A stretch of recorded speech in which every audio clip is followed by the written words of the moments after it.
están, hermanos? Que el Señor los bendiga. Les pido por favor que se pongan en pie. Vamos a comenzar. Bienvenidos una vez más a la casa del Señor.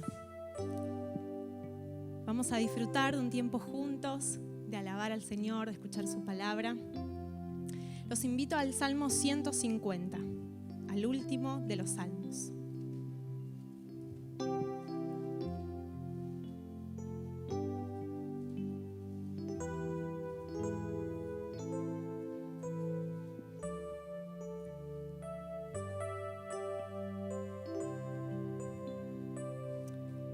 Este salmo nos anima a alabar al Señor, nos exhorta.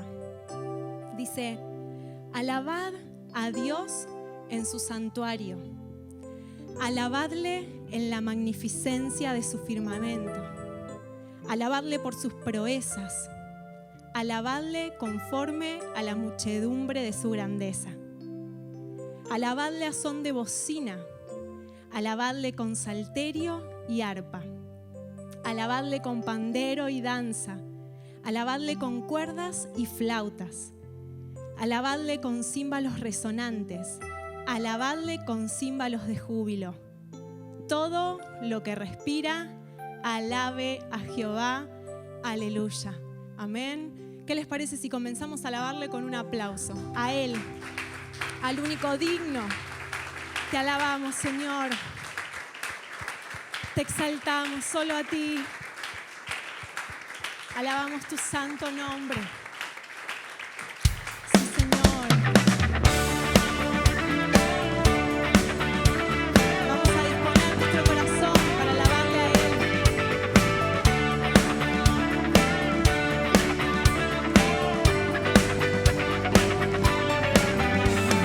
Grande eres Dios y digno de alabanza. Hermoso es estar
preguntaré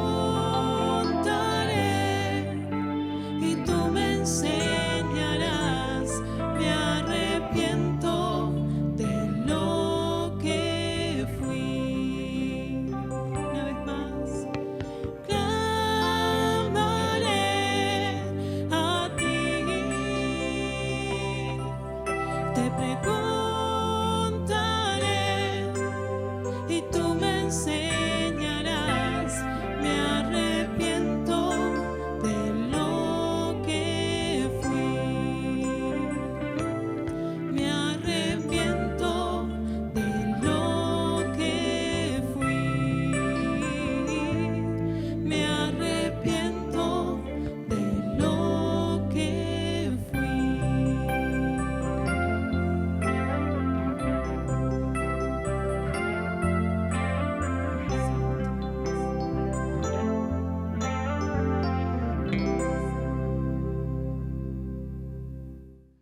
Hermanos, el Señor los bendiga, tengan ustedes buenas tardes.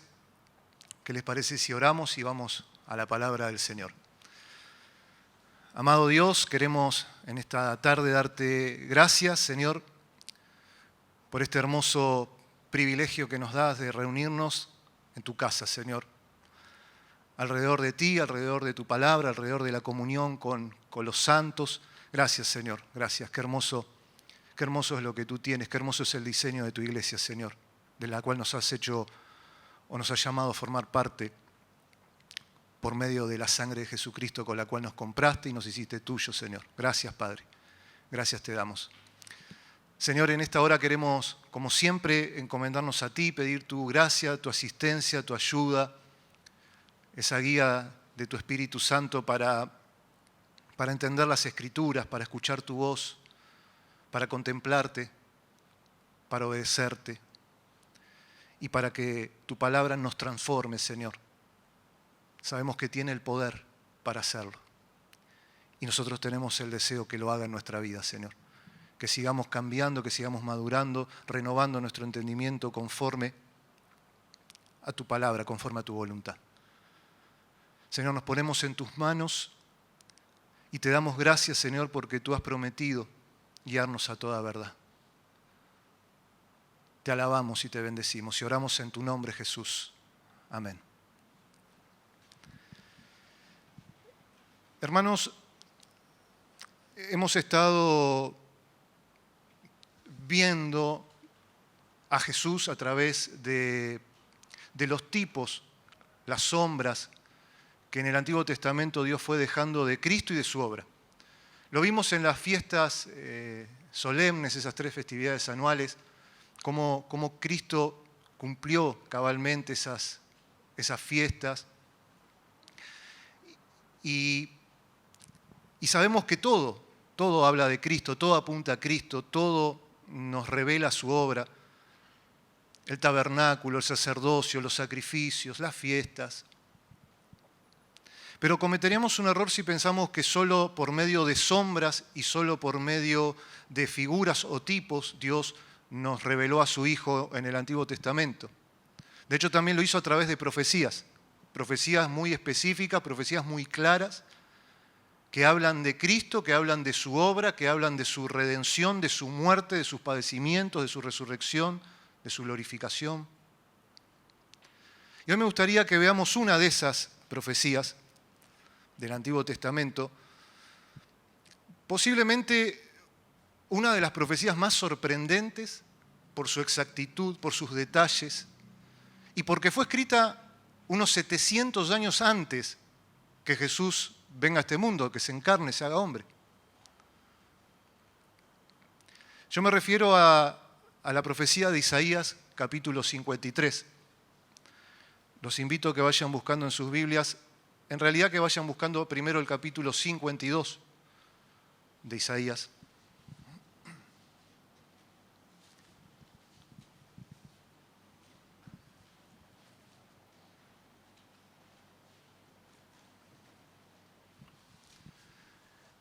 Esta profecía es tan contundente, es tan específica, que cuando lo vemos a la luz del Nuevo Testamento y de la obra de Cristo ya consumada, no podemos hacer menos que maravillarnos. Maravillarnos de la sabiduría de Dios y cómo Dios fue revelando a su Hijo con tantos años de anticipación y lo que Él iba a hacer en este mundo cuando viniese a salvar a los pecadores. Es tan impactante, es tan clara, que lo único que pudieron hacer los detractores de la Biblia, los enemigos de la cruz, que los hay, los hubo y los habrá, fue decir por muchos siglos que esta profecía fue añadida por los discípulos de Jesús, por los cristianos, después de la vida, la muerte y la resurrección de Jesús, o lo que ellos dicen que Jesús resucitó, porque recuerdan que hasta pagaron para que los guardias digan que se habían dormido y habían robado el cuerpo y ahora decían que había resucitado. Es tan contundente esta profecía que lo único que les quedó a los enemigos de la cruz fue decir, no, esto lo inventaron, lo escribieron los cristianos y lo añadieron al libro de Isaías después que las cosas pasaron. Y eso lo sostuvieron por años, por siglos, hasta que en 1947, hablamos de hace 74, 75 años atrás, unos pastores beduinos, allí en la zona del Mar Muerto, buscando una oveja que se les había escapado. Vieron que las ovejas somos muy escurridizas. Amén. Entran a una cueva y encuentran en un jarrón, ¿no? unos rollos, unos pergaminos antiguos. 7 en principio, luego empezaron a buscar en la zona y terminaron encontrando más de 950 rollos antiguos, muy antiguos, en hebreo, en griego. Prácticamente todo el Antiguo Testamento son los famosos rollos del Mar Muerto, ¿no? O de las cuevas del Qumran. Prácticamente todo el Antiguo Testamento está allí. Y casualmente, el libro de Isaías completo, en hebreo, datado de más de 250 años antes de Jesucristo, uno de los documentos más antiguos que se tiene de Isaías en este momento al menos, con Isaías 53 por supuesto incluido, estaba allí esperándonos. ¿Y qué decimos ahora a los enemigos de la cruz? Y ya no podemos decir que esto lo escribieron los cristianos y lo añadieron luego a los escritos de Isaías, vamos a decir que no habla de una persona, sino que habla de una nación. No se refiere a un siervo como una persona, sino a la nación de Israel como siervo. Lo cual también va a caer solo cuando consideremos un poco la profecía en sí.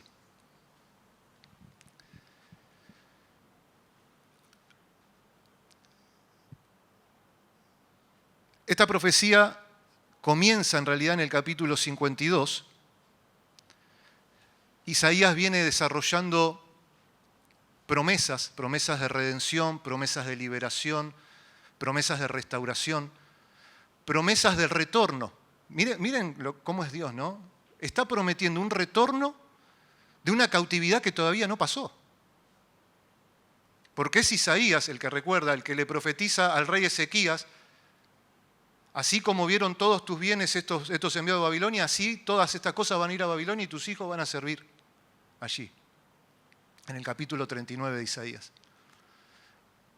Pero él viene prometiendo liberación, redención, salvación. Y en el capítulo 52, si están allí, fíjense por ejemplo el versículo 7, un pasaje muy, muy querido por nosotros los creyentes del Nuevo Testamento. Dice, cuán hermosos son sobre los montes los pies del que trae alegres nuevas, del que anuncia la paz, del que trae nuevas del bien, del que publica salvación, del que dice a Sión, tu Dios reina. Pero en el versículo 13, cuando uno llega al versículo 13 del capítulo 52, pasa algo distinto, ¿no? Hay un cambio. Y fíjense que el cambio aún es en la persona que está hablando. Es Dios mismo el que exclama en el versículo 13, he aquí que mi siervo será prosperado, será engrandecido y exaltado y será puesto muy en alto.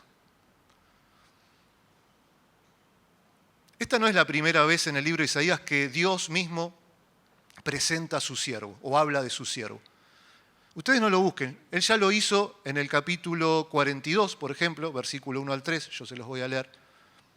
Otra vez, Dios hablando, dice, he aquí mi siervo, yo le sostendré, mi escogido, en quien mi alma tiene contentamiento. He puesto sobre él mi espíritu, él traerá justicia a las naciones. No está hablando de una nación, está hablando de una persona. Y Dios está dando testimonio de esa persona, de ese siervo. Él traerá justicia a las naciones. No gritará, ni alzará su voz, ni la hará oír en las calles. No quebrará la caña cascada, ni apagará el pábilo que humeare. Por medio de la verdad traerá justicia. El siervo de Jehová.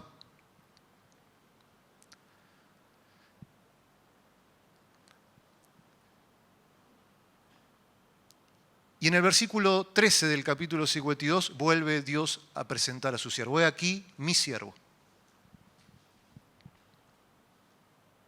Será prosperado, será engrandecido y exaltado y será puesto muy, muy en alto.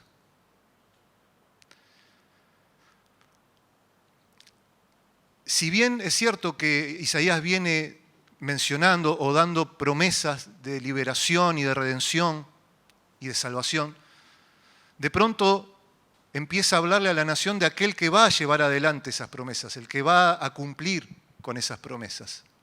Y es el siervo de Jehová. Y la profecía comienza hablando o señalando la exaltación, la posición exaltada de este siervo. Fíjense que usa 4 términos, allí en el versículo 13, que hablan de la posición más alta, honrosa, exaltada que puede haber. Él dice, será prosperado. Una palabra que habla de estar elevado o levantarse. Engrandecido. Tiene la idea de alcanzar éxito, de cumplir el cometido. Exaltado.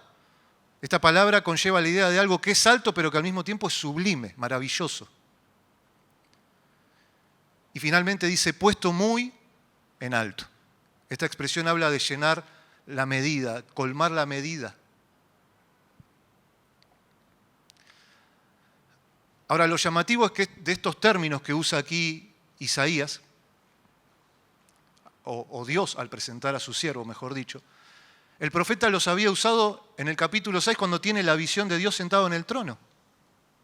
Posiblemente uno de los capítulos más impactantes cuando empezamos a leer el libro de Isaías. En el año en que murió el rey Usías, ¿se acuerdan Usías que quiso ir a ofrecer incienso y terminó leproso? Bueno, el año que él muere, Isaías tiene esta visión y dice el capítulo 6, versículo 1, en el año que murió el rey Usías, vi yo al Señor sentado sobre un trono alto y sublime, ahí ya usa 2 de estos términos, y sus faldas llenaban, el tercer término, llenaban el templo. Por lo tanto, cuando Dios presenta a su siervo, lo hace con los mismos términos que Isaías describe la visión de Dios en el trono, reinando. Y de esta manera, la profecía del siervo de Jehová nos comienza señalando la divinidad del siervo. Él comparte estos atributos que son de Dios. Él es divino, Él es Dios. No solo un siervo.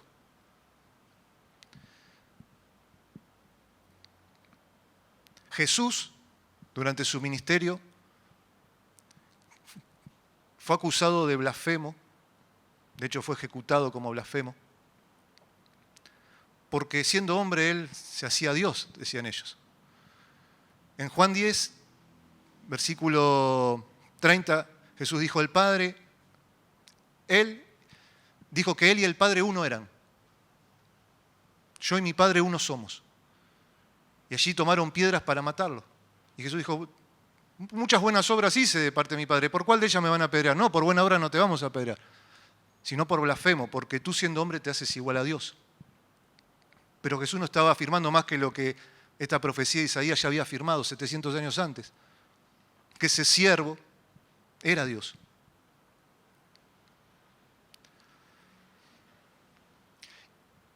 Y en los versículos 14 y 15 nos va a señalar también otro aspecto de este siervo que tiene que ver con su humanidad. Fíjense, dice, como se asombraron de ti muchos, de tal manera fue desfigurado de los hombres su parecer y su hermosura más que la de los hijos de los hombres. Así asombrará él a muchas naciones. Los reyes cerrarán ante él la boca porque verán lo que nunca les fue contado y entenderán lo que jamás habían oído. El siervo de Jehová, como hombre, padecerá, sufrirá. Un sufrimiento indecible. Aquí dice que a tal punto va a ser desfigurado su rostro que no va a parecer humano. pero no dice que no es humano. No, es humano. Es divino, pero es humano.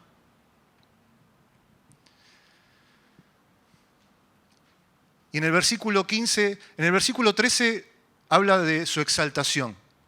En el 14 de su humillación y en el 15 de su nueva exaltación. Fíjense que luego de esta expresión de la desfiguración de su rostro, dice que ante él los reyes cerrarán la boca. Se asombrarán muchos por lo que él ha hecho. Entonces, en los primeros 3 versículos de esta profecía, Dios presenta a su siervo por excelencia. Él es alto y sublime. Él es humano y como hombre padecerá, sufrirá.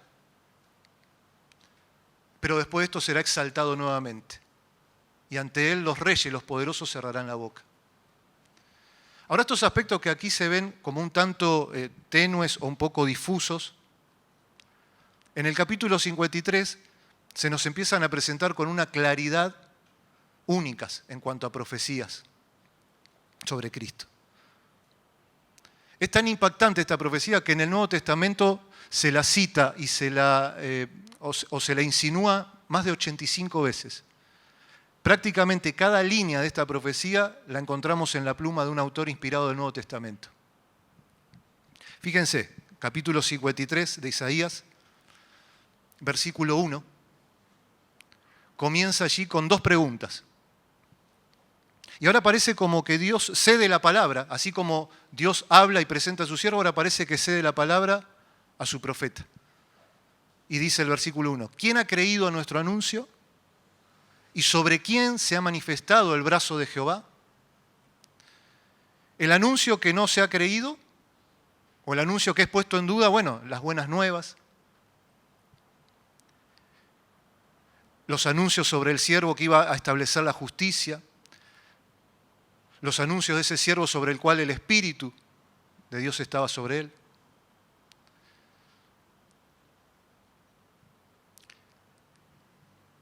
Y luego hay algo llamativo del libro de Isaías.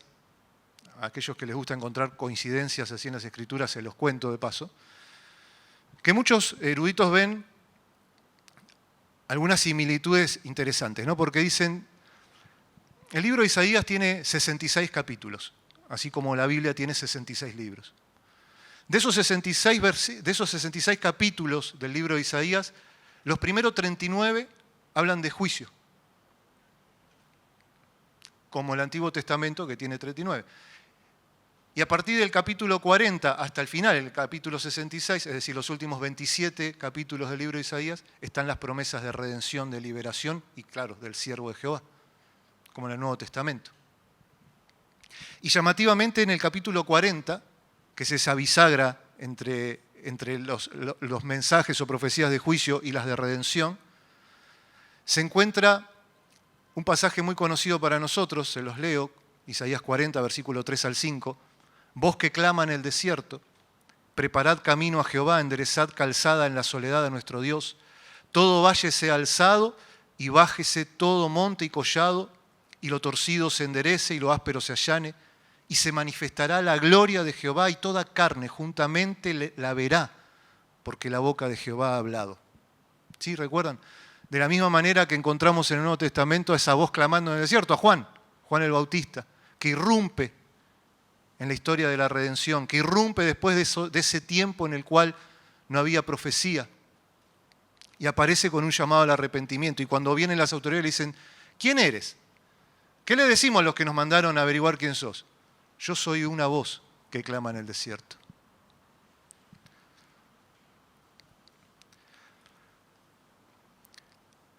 Y alguno dirá, bueno, pero los capítulos se colocaron en la Biblia muchos años después y no son inspirados. Sí, es verdad. Pero también recuerden que muchas de los símbolos o muchos de los sentidos que le habían dado a las fiestas, por ejemplo a la de Pentecostés, el pueblo muchos años después, que no tenía que ver con lo que Dios había revelado, Dios también le dio cumplimiento el día que el Espíritu Santo vino a darnos sus leyes en nuestro corazón. Ahora, hace otra pregunta allí en el capítulo 1 del versículo 53 de Isaías, y dice, ¿y sobre quién se ha manifestado el brazo de Jehová? Esta es una forma de hablar del poder de Dios, de los milagros de Dios, de las obras poderosas de Dios. Lo que podemos ver es que dos cosas, al menos en este primer versículo, sobre el siervo de Jehová. Primero, que este siervo de Jehová iba a ser un despliegue maravilloso del poder de Dios, del brazo de Jehová. Por medio suyo el brazo de Jehová se iba a manifestar de una manera que nunca antes se había manifestado y que nunca más se volvió a manifestar. Piensen en Nicodemo, yendo de noche. Maestro, sabemos que vienes de Dios, porque si no, no podrías hacer las cosas que haces. Nadie ignoraba el poder que Jesús estaba obrando y manifestando. Que ese poder era de lo alto, que ese era el poder de Dios, que ese era el brazo de Jehová.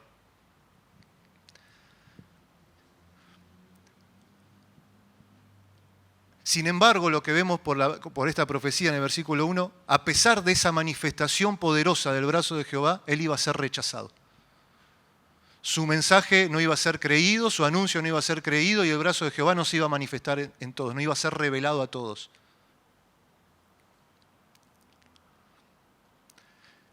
El versículo 2 dice, subirá cual renuevo delante de él y como raíz de tierra seca, no hay parecer en él ni hermosura. Le veremos, mas sin atractivo para que le deseemos.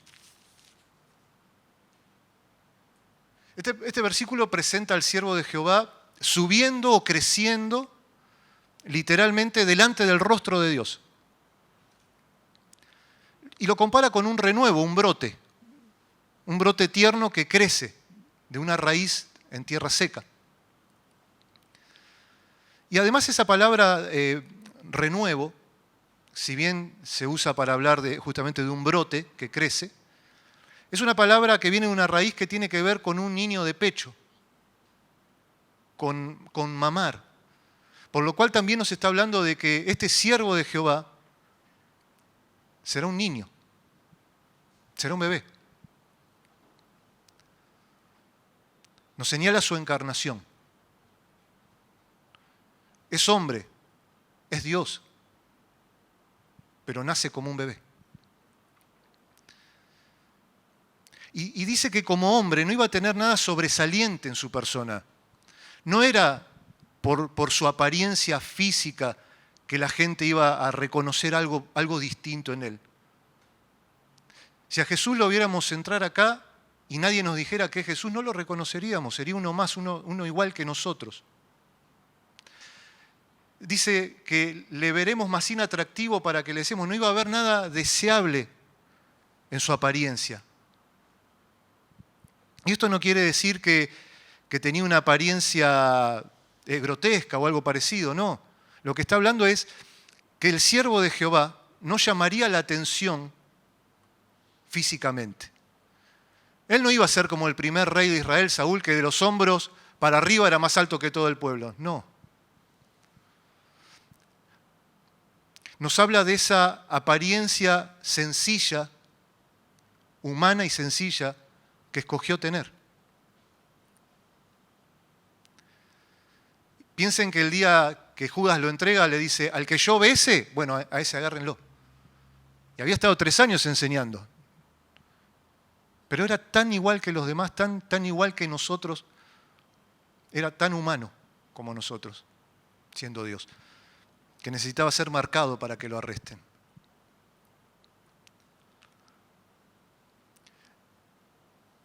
Y a esa apariencia sencilla que nos describe este versículo, también hay que sumarle la sencillez de la vida que escogió tener. Él escogió vivir en esta tierra, de la cual es el dueño absoluto de todas las cosas, de una manera humilde y sencilla. Pudiendo elegir nacer en el palacio que él quisiera, eligió nacer en un pesebre en Belén. Pudiendo vivir en la ciudad que él quisiera del mundo, con los lujos y con la mejor tecnología y con eligió vivir en Nazaret, una ciudad costera, una aldea costera, de una región de la cual se creía en ese tiempo, ¿puede salir algo bueno de Nazaret? Miren dónde escogió el vivir. De todas las profesiones que podría haber escogido tener, escogió una sencilla como carpintero, que es una palabra que también puede aplicarse a albañil, una persona que trabaja con materiales de construcción, incluida la madera. No fue a la Universidad Teológica de Jerusalén, no se instruyó a los pies de Gamaliel, no de ningún rabino reconocido de su época, no. Sin embargo, es Dios. Y el que le ha visto a Él, ha visto al Padre.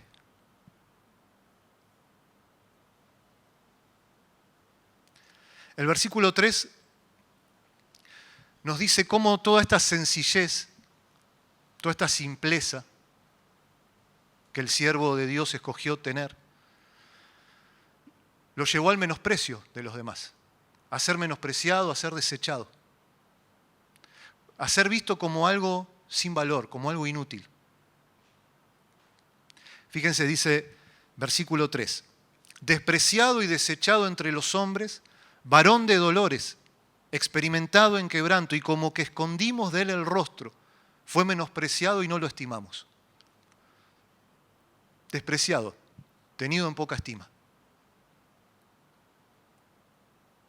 Desechado entre los hombres, tiene la idea de ser abandonado, destituido. Nosotros sabemos por el testimonio de la Escritura que sus hermanos no creían en él, ¿se acuerdan? Marcos nos cuenta en el capítulo 3, 21 que los suyos, y posiblemente se está refiriendo a su parentela, cuando lo escucharon hablar fueron a buscarlo, quisieron prenderlo porque decían, está fuera de sí, se volvió loco. Desechado, menospreciado. Varón de dolores, un hombre que conoce la tristeza. La palabra dolores habla de tristeza, angustia, aflicción, calamidad. Sí, va más allá del dolorcito de espalda que por ahí tenemos o el dolorcito de cintura, no.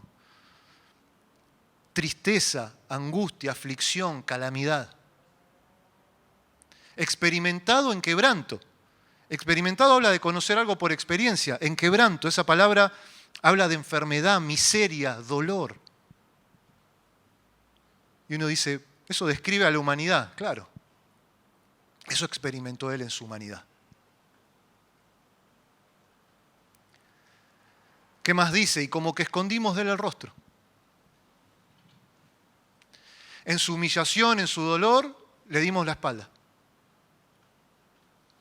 Ese que creció delante del rostro de Dios como un renuevo, como un brote de tierra seca, los hombres le dan la espalda en su sufrimiento. Voltean su rostro como si fuese algo ofensivo. Fue menospreciado, la misma palabra que desechado, desestimado, tenido en poco.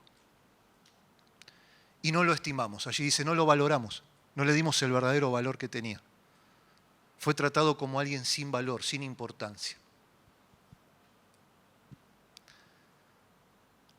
A partir del versículo 4, la profecía descorre un poco el telón de lo que hay detrás de este menosprecio, de este sufrimiento del siervo de Jehová.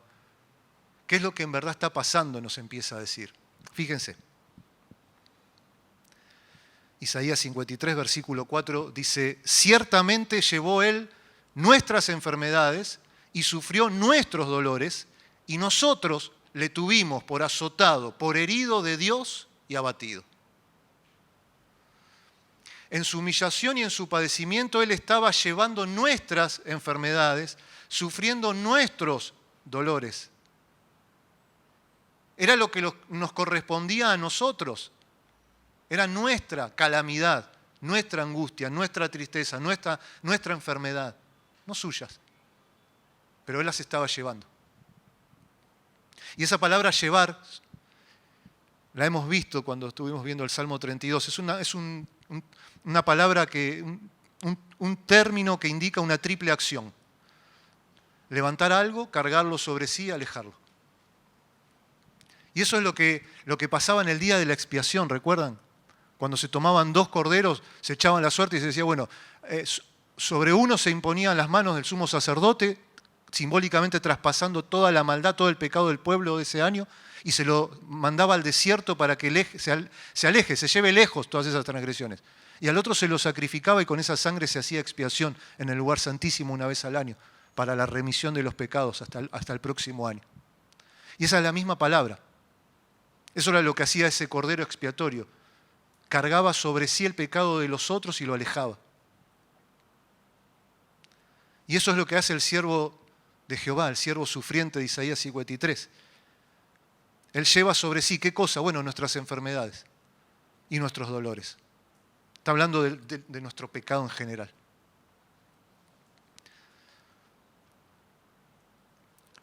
¿Y qué hicimos nosotros? Dice, bueno, y nosotros le tuvimos por azotado, por herido de Dios y abatido. Azotado habla de una condena judicial. Herido habla de un juicio divino y abatido habla de la muerte. Y esto es cierto, ¿no? En un sentido y erróneo en otro. ¿Por qué? Porque ciertamente él estaba siendo azotado, herido y abatido por Dios, sí. El error estaba en que pensábamos que era por sus pecados y era por los nuestros. Miren el versículo 5, lo aclara. Mas él herido fue por nuestras rebeliones, molido por nuestros pecados. El castigo de nuestra paz fue sobre él y por su llaga, por sus heridas, fuimos nosotros curados. ¿Qué se puede agregar a estas palabras? Más que agregar, recordar que se escribieron 700 años antes que Jesús nazca. Que señalar que la palabra herido que encontramos aquí en el versículo 5 es una palabra que habla de ser perforado, atravesado, traspasado. Que esa palabra nos habla de la cruz, de los clavos, de las espinas, de la lanza. Y que todo eso lo sufrió por nuestras rebeliones. Por nuestra rebeldía a Dios, por nuestra rebeldía a la palabra de Dios, a la voluntad de Dios, por esa supuesta independencia que todos queremos lejos de Dios. A mí nadie me va a decir cómo yo voy a vivir.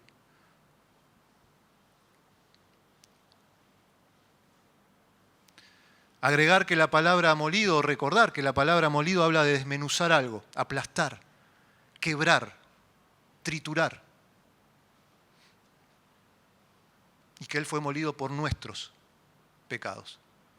Esa palabra habla de nuestras acciones pecaminosas, pensamientos, acciones, omisiones, palabras.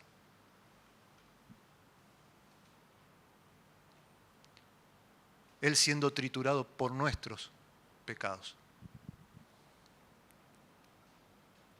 Y recordar que ese fue el precio que Él estuvo dispuesto a pagar para salvarnos,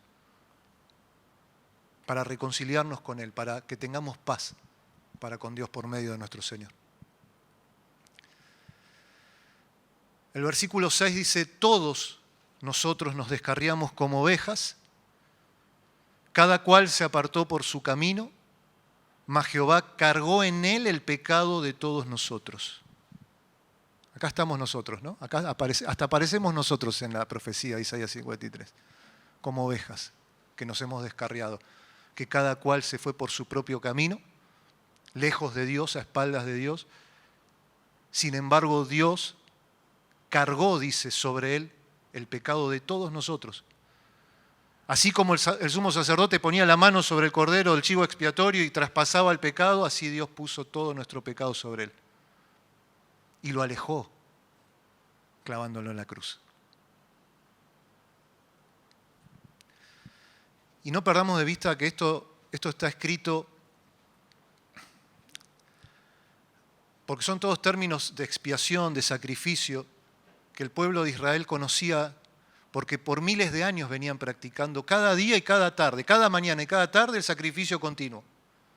Un cordero en sacrificio continuo. a las 9 de la mañana y a las 3 de la tarde. Que cada año, cada 14 de Nisan, entre las 2 tardes, sacrificaban el Cordero de la Pascua.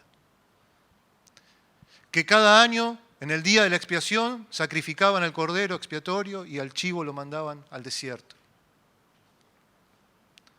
Una nación que, si había algo que tendría que haber entendido, era que ser perdonados costaba la vida de un ser inocente.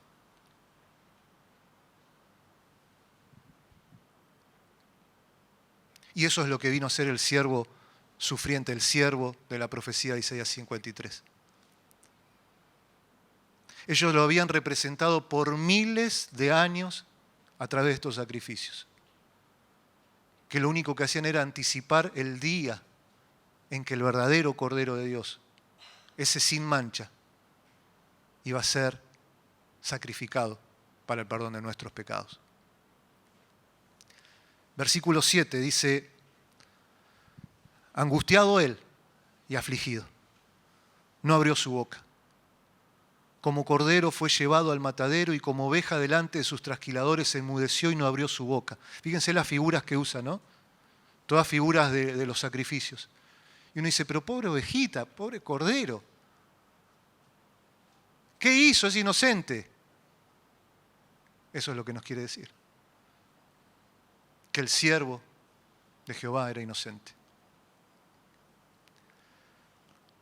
Y nos recuerda a Jesús guardando silencio ante los que lo acusaban falsamente, ante los que supuestamente lo juzgaban. ¿No vas a defenderte de lo que dicen estos? Y él guardaba silencio. Versículo 8. Por cárcel y por juicio fue quitado. Y su generación, ¿quién la contará? Porque fue cortado de la tierra de los vivientes y por la rebelión de mi pueblo fue herido. Fíjense con cuánta claridad Dios habla de la muerte de Jesús. A pesar de haber hecho tantos bienes, milagros, sanidades, a pesar de no haber cometido un solo pecado, jamás fue entregado a las autoridades como si fuese un malhechor, un convicto, un reo de muerte. Expuesto a una farsa de juicio, entregado a los romanos para ser ejecutado. Ejecutado de la peor manera que se ejecutaba en ese momento, de la muerte más humillante que se podía dar. Y en esa generación a nadie le importó, eso es lo que nos está diciendo aquí. Bueno, a nadie, evidentemente hubo a quienes sí le importó, pero a la gran mayoría no le importó. Lo entregaron como un cordero al matadero, no les importó. De hecho, gritaban, su sangre sea sobre nosotros y sobre nuestros hijos. Y vaya si fue así. Y sigue siendo así hasta la redención del pueblo, ¿no? De Israel. Dice que fue cortado de la tierra de los vivientes. Son todos términos que hablan de esa violencia, de ese sufrimiento. El siervo de Jehová iba a ser asesinado. Mientras él era humillado y asesinado, la multitud se iba a burlar de él. Y todo dice por la rebelión de mi pueblo. Versículo 9. Y se dispuso con los impíos su sepultura. Murió. No se desmayó, como dicen unos. No tuvo ese evento que después, no recuerdo ahora el nombre, que después de los 3 días, acá estoy. Murió.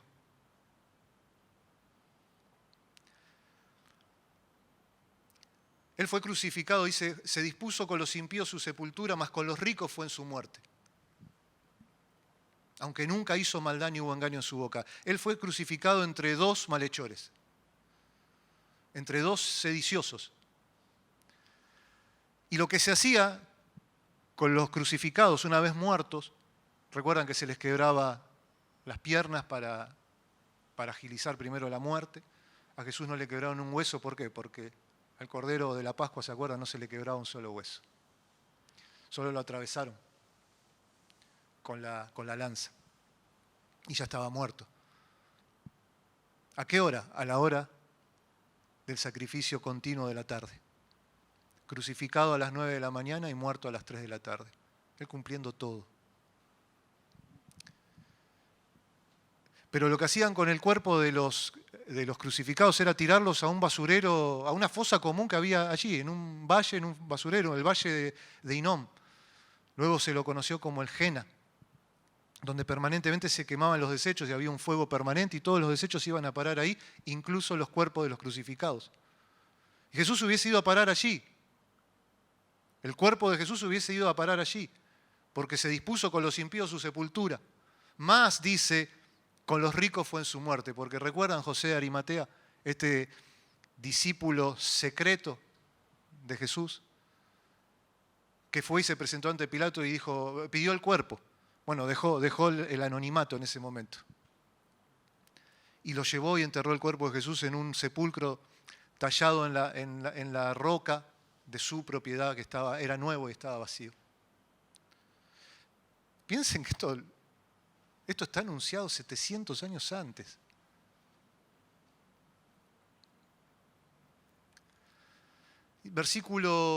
Y este versículo 9 termina con esta nueva afirmación de la inocencia de Cristo. Aunque nunca hizo maldad ni hubo engaño en su boca. Él es inocente. Versículo 10. Con todo eso, Jehová quiso quebrantarlo, sujetándole a padecimiento. Quizás esto es lo más impactante de la profecía. Que esto lo quiso hacer Dios con él. Que esta fue la voluntad de Dios para su Hijo. Que Jesús es el Cordero sacrificado antes, inmolado antes de la fundación del mundo. Que este fue el plan de Dios para la redención de la humanidad. Con todo eso, Jehová quiso quebrantarlo sujetándole a padecimiento. Pero sigue el versículo, dice, cuando haya puesto su vida en expiación por el pecado, ¿qué nación puede tomar estos pasajes? Y sí, está hablando de nosotros como nación, está hablando del siervo de Jehová, está hablando de Jesucristo, el Mesías. Cuando haya puesto su vida en expiación por el pecado, verá linaje. ¿Pero cómo? ¿No está muriendo? Sí, pero resucita. Verá linaje, vivirá por largos días y la voluntad de Jehová será en su mano prosperada. Resucitará. Verá linaje. Cuando ponga su vida como la ofrenda por el pecado, verá descendencia. El linaje de los santos, el linaje de los creyentes, los hijos de Dios. Vivirá por largos días. Cristo vive para siempre. Y la voluntad de Jehová será en su mano prosperada. En su mano el plan redentor de Dios es consumado. Este siervo, recuerdan, es prosperado, tendrá éxito en su misión. Versículo 11. Verá el fruto de la aflicción de su alma y quedará satisfecho. ¿Quién? Dios. Verá el fruto de la aflicción de su alma y quedará satisfecho. La justicia de Dios satisfecha por la muerte expiatoria de Cristo, el Cordero sin mancha. Por su conocimiento justificará a mi siervo justo a muchos y llevará las iniquidades de ellos. La justicia de Dios es satisfecha y aquellos que se acercan a Él para salvación, encuentran salvación. Serán justificados. Él llevará las iniquidades de ellos. Claro, ¿cómo no tratar de sacar este texto de la Biblia? Si seguimos diciendo que todavía el Mesías no vino.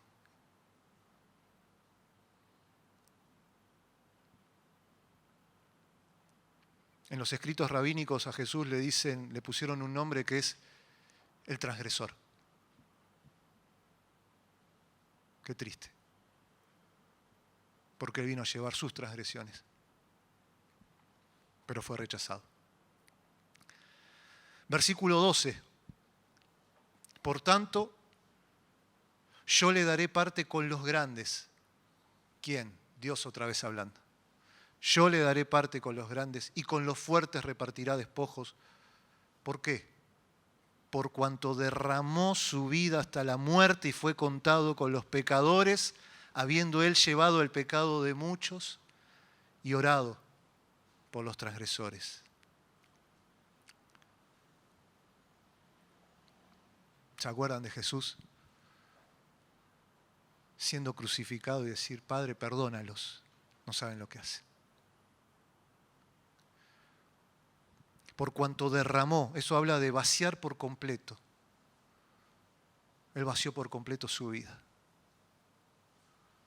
Y aunque creo que todos aquí estamos con un corazón quebrantado por lo que Él sufrió por nosotros, no nos olvidemos que Él tenía poder para poner su vida y para volverla a tomar. Porque ese mandamiento recibí de mi Padre. Y esta es la voluntad de Dios prosperada en las manos del siervo sufriente. Sí, sufrió por nuestros pecados. Era lo que nosotros debíamos sufrir. Pero estuvo dispuesto a llevar nuestra iniquidad.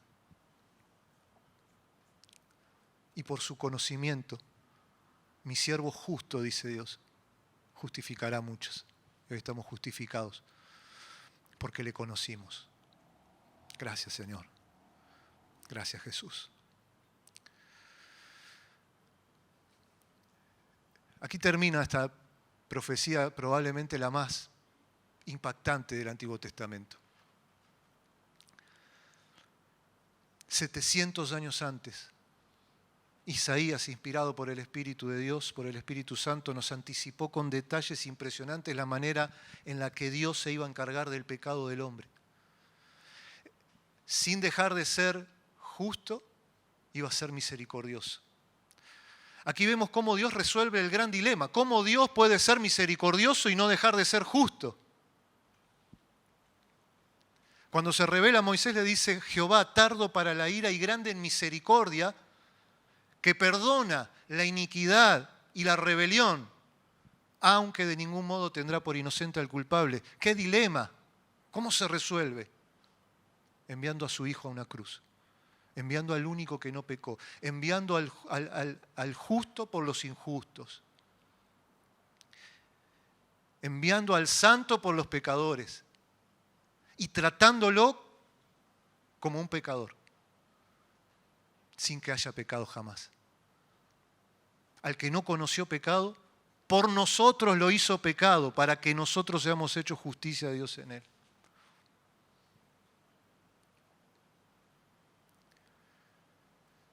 ¿Qué debiera producir esta profecía en un grupo de creyentes como estamos aquí reunidos hoy? Primero, esa certeza que lo que tenemos aquí es la palabra de Dios. Esto lo inspiró, Dios es su autor. Y segundo, que Jesús es el autor de nuestra salvación, según el plan eterno de Dios, de salvar en Cristo a todos los que crean en Él.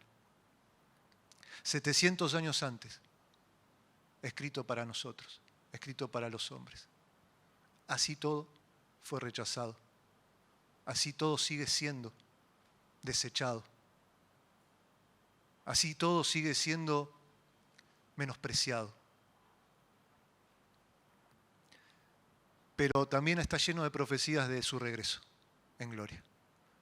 Que así como esta que acabamos de leer se cumplió tan perfectamente, tan cabalmente en la primera venida de Cristo, sabemos y esperamos, confiados, que esas otras profecías también se cumplirán y Él regresará por nosotros y estaremos con Él para siempre. Te invito a orar. Padre, gracias, Señor. ¿Qué podemos decir ante tu palabra? ¿Qué podemos decir ante tu Hijo? ¿Qué podemos decir ante la cruz? ¿Qué podemos decir, Señor, ante tanto amor? Decimos gracias, pero sabemos que esas palabras se quedan cortas, Señor. Cuando contemplamos al siervo sufriendo nuestros dolores, llevando nuestras enfermedades, cargando nuestros pecados, y nos damos cuenta que era lo que nos merecíamos nosotros, Señor, pero que estuviste dispuesto a llevarlo para acercarnos a ti.